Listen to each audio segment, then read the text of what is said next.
Hello everyone, welcome to VM coder technology. और आज हम देखेंगे डिसीजन ट्री एल्गोरिथम। तो चलिए स्टार्ट करते हैं, देखते हैं क्या होता है डिसीजन ट्री एल्गोरिथम में। Decision tree algorithm belongs to the family of supervised learning algorithm.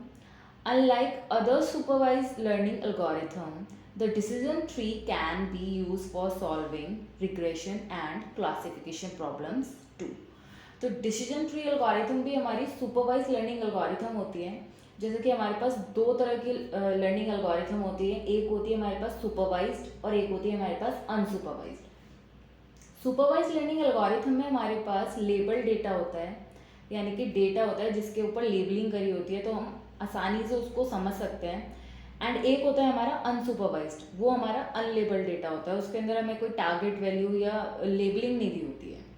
तो जो हमारे डिसीजन ट्री एल्गोरिथम है वो हमारी सुपरवाइज लर्निंग एल्गोरिथम है, जो हम किस पे अप्लाई करते हैं, हमारे लेबल डेटा पे अप्लाई करते हैं। अच्छा, इसमें भी हमारे पास दो तरह की प्रॉब्लम्स आती हैं, एक होता है हमारे पास रिग्रेशन और एक होता है हमारे पास क्लासिफिकेशन। तो हम डिसीजन ट्री एल्गोरिथम को दोनों पे अप्लाई कर सकते हैं, हम रिग्रेशन पे भी कर सकते हैं एंड क्लासिफिकेशन पे भी कर सकते हैं।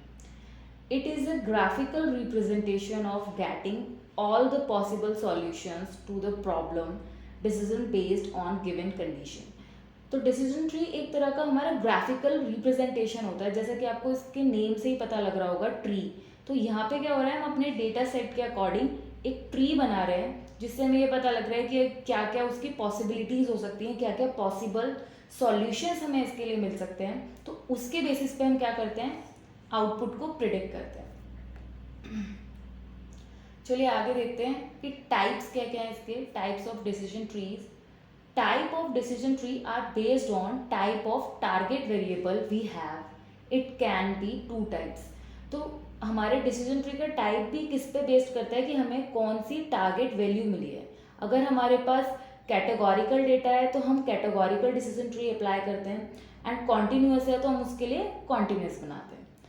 तो कैटेगोरिकल वेरिएबल डिसीजन ट्री क्या होता है, decision tree which has a categorical target value variable than it called a categorical variable decision tree.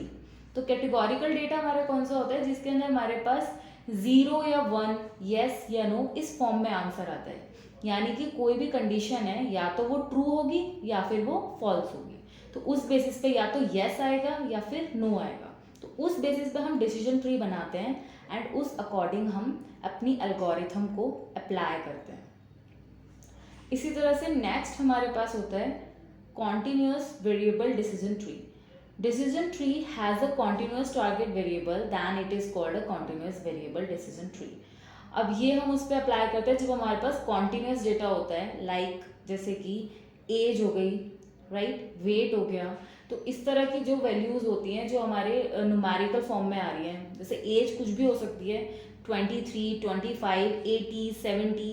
तो उस अकॉर्डिंग जो हमारा डेटा आ रहा है तो उस पर जो हम डिसीजन ट्री अप्लाई कर रहे हैं वो हमारा कॉन्टिन्यूस वेरिएबल डिसीजन ट्री बनेगा। जैसे वेट हो गया किसी भी पर्सन का, तो ये आपके डेटा टारगेट वैल्यू पे डिपेंड करता है कि हमारा किस तरह का डिसीजन ट्री हमें मिलेगा। तो दो होती हैं, एक होती है कैटेगोरिकल एंड एक होती है कॉन्टिन्यूस। नेक्स्ट मैं आपको बताती हूँ कि डिसीजन ट्री बनता किस तरह से, उसके अंदर कौन कौन सी टर्मिनोलॉजीज हम लोग यूज़ करते हैं। सबसे पहले की होती है हमारे पास रूट नोड। रूट नोड क्या होता है, जहाँ से आपका डिसीजन ट्री बनना स्टार्ट हो रहा है तो वो आपकी रूट नोड कहलाती है।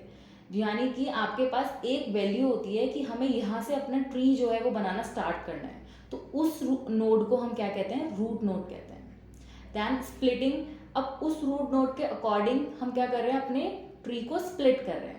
जैसे कि मैंने अभी बताया येस नो की फॉर्म में भी होते हैं हमारी टारगेट वैल्यू।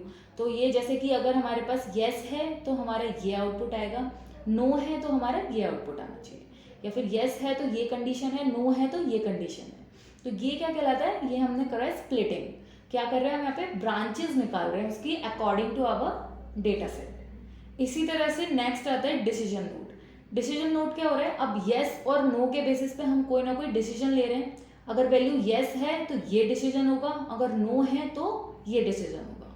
तो उस बेसिस पे जो हमारी नेक्स्ट नोड बनती है उसको हम बोलते हैं डिसीजन नोड। जहाँ से स्टार्ट कर रहे हो वो रूट नोड है, स्प्लिट करने के बाद जो आप डिसीजन ले रहे हो वो हमारी डिसीजन नोड कहलाती है।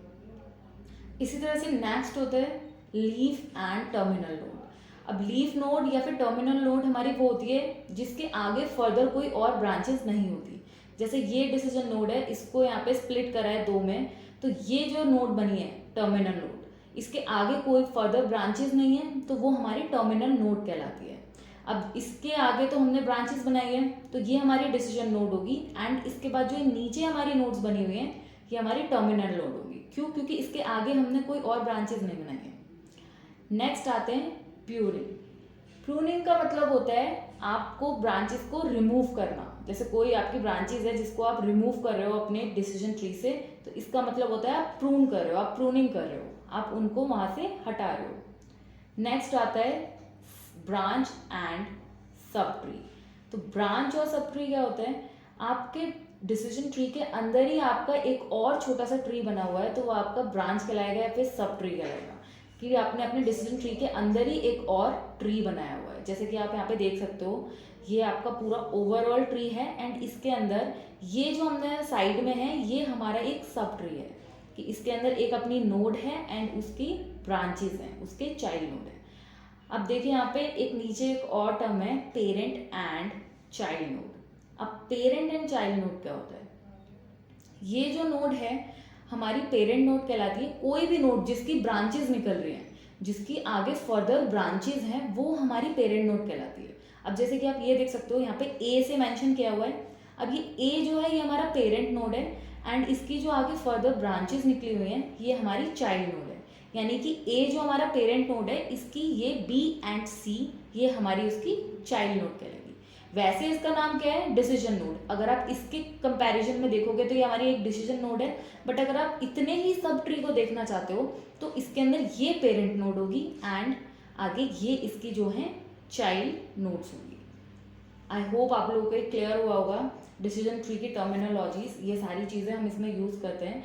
कोई भी डेटा सेट जिस पे आप वर्किंग कर रहे हो, जिस पे आप मशीन लर्निंग के एल्गोरिथम अपनी अप्लाई कर रहे हो, तो वो आपके डेटा सेट को कुछ इस तरह से डिवाइड करती है, येस एंड नो के फॉर्म में। एक रूट नोड डिसाइड करी जाती है एंड उसके बेसिस पे हमारा एक डिसीजन ट्री मिलता है एंड उसके बाद वो देखते हैं कि आपका लास्ट में क्या, एंड उसके बेसिस पे आपका नेक्स्ट न्यू डेटा के लिए आउटपुट जो है वो प्रिडिक्ट किया जाता है। तो ये आज हमने देखा मशीन लर्निंग एल्गोरिथम में किस तरह से हमारा डिसीजन ट्री क्रिएट होता है। आई होप आप लोगों को समझ आया होगा। अगर आपको ये वीडियो पसंद आए हो तो प्लीज़ इसे लाइक करें, शेयर करें और हमारे चैनल को सब्सक्राइब करना ना भूलें। Thanks for watching.